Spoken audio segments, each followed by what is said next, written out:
आता गावाकडील बातम्यांचा वेगवान आढावा घेऊयात।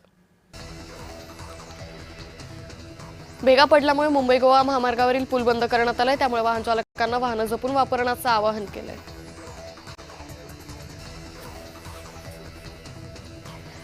बुलढाणा जिल्ह्यातील मेहकर तालुक्यासाठी 12 कोटी रुपये खर्चून सार्वजनिक बांधकाम विभागाकडून प्रशासकीय इमारत उभारण्यात आली। या धोकादायक इमारतीत अनेक बड्या अधिकाऱ्यांसह कर्मचाऱ्यांना जीव मुठीत घेऊन काम करावं लागतंय।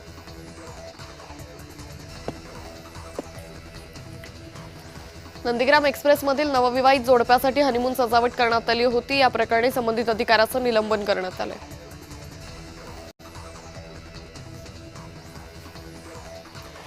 शिर्डीत साईबाबांच्या व्हीआयपी दर्शनासाठी आता जास्तीचे पैसे मोजावे लागणार आहे। व्हीआयपी दर्शन पास आता प्रति व्यक्ती 200 ऐवजी 300 रुपयांना मिळणार आहे।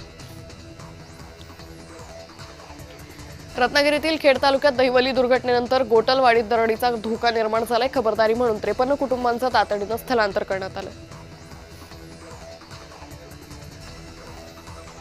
वर्धा जिल्ह्यात शिक्षकांनी विविध मागण्यांसाठी आंदोलन केले। यावेळी कार्यरत शिक्षकांना टीईटी सक्ती नको, बीएलओ कामाच्या सक्तीचा त्रास यासाठी आंदोलन केल्याचं शिक्षकांनी सांगितलं। यवतमाळमध्ये घरावर विजेची तार कोसळल्याची घटना घडली। सुदैवानं कुठली जीवितहानी झाली नाही, मात्र कुटुंबीय आणि परिसरातील नागरिकांमध्ये भीतीचं वातावरण आहे। पावसात सातत्याने झाड पडण्याच्या घटनांच्या पार्श्वभूमीवर कराड नगरपालिका ऍक्शन मोडवर आली आहे। नगराध्यक्ष राजेंद्र सिंह यादव यांनी धोकादायक झाडांची पाहणी केली।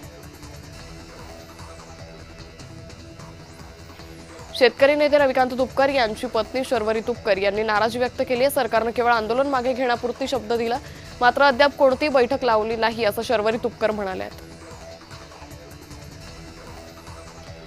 येवल्यात कंटेनरनं दुचाकीला धडक दिली। या दुचाकी स्वाराचा जागीच मृत्यू झाला। या प्रकरणाचा अधिक तपास पोलिसांकडून सुरू आहे।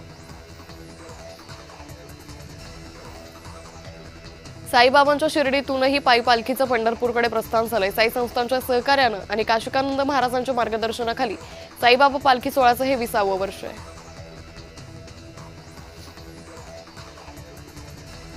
अमरावती जिल्ह्यातील मोर्शीत एका माकडाच्या पिलाला ठाकरे कुटुंबानं जीवदान दिलंय। त्यानंतर त्या माकडाचा स्वतःच्या मुलाप्रमाणे सांभाळ केला। ठाकरे कुटुंबाच्या माणुसकी आणि प्राणीप्रेमाची चर्चा मोर्शीत सुरू आहे।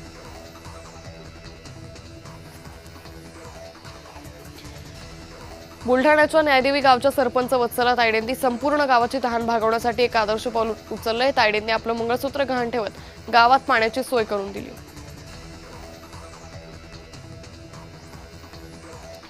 जगद्गुरू श्री संत तुकाराम महाराजांची पालखी पुण्यातील निवडुंगा विठोबा मंदिरात मुक्कामासाठी असल्यानं फुलांची सजावट करण्यात आली। वारकऱ्यांच्या स्वागतासाठी मंदिर प्रशासनानं विशेष तयारी केली।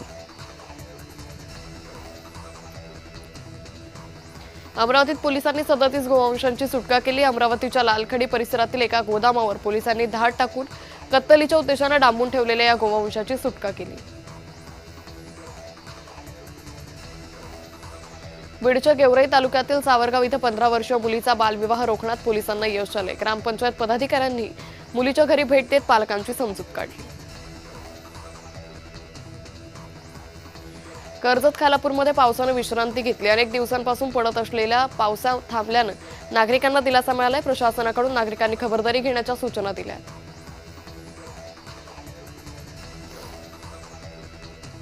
अकोला शहरातील काली मशिदीजवळ एक जीर्ण इमारत अचानक कोसळली। इमारत रिकामी असल्यानं कोणतीही जीवितहानी झाली नाही। धुळ्यातील शिक्षकांनी शाळाबाह्य काम करणाऱ्या आणि टीटी सक्तीला विरोध केलाय। शिक्षक सन्माननीय समितीच्या वतीनं भव्य मोर्चा काढण्यात आला। मालेगावात झालेल्या हलक्या पावसानंतर शेतकऱ्यांनी पेरणीची कामं पूर्ण केली आहे, मात्र आता पिकांसाठी पुरेसा पाऊस होत नसल्यानं शेतकरी चिंतेत आहे।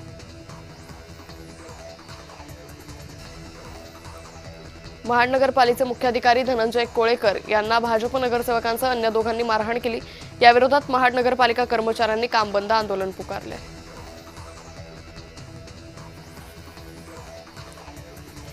सैराट चित्रपटाच्या माध्यमातून सलाम म्हणून प्रसिद्धीस आलेल्या अरबाज शेख याचा भावनिक व्हिडिओ समोर आलाय। वडिलांच्या उपचारासाठी खासगी रुग्णालयात लूट होत असल्याचं सांगत अरबाजनं मदतीची याचना केली आहे। वैजापूरच्या इंदिरानगरमध्ये वेग अनियंत्रित झाल्यानं ट्रॅक्टर दिशेनं धावला। वेळीच ब्रेक लागल्यानं दुर्घटना टळली, मात्र घराबाहेर वस्तूंचं नुकसान झालंय। नांदेड लातूर महामार्गावरील विष्णुपुरी जवळचा उड्डाणपूल खचलाय. पूल ढासळून मातीचा ढिगारा रस्त्यावर आला. यामुळे परिसरातील वाहतूक विस्कळीत झाली. संगमनेर तालुक्यात पावसाचा कहर पाहायला मिळतोय. मुसळधार पावसामुळे 3 शेतकऱ्यांची घरही कोसळली आहेत. या नुकसानामुळे सरकारकडून शेतकऱ्यांना तात्काळ मदत मिळावी अशी मागणी शेतकरी करू लागले आहेत.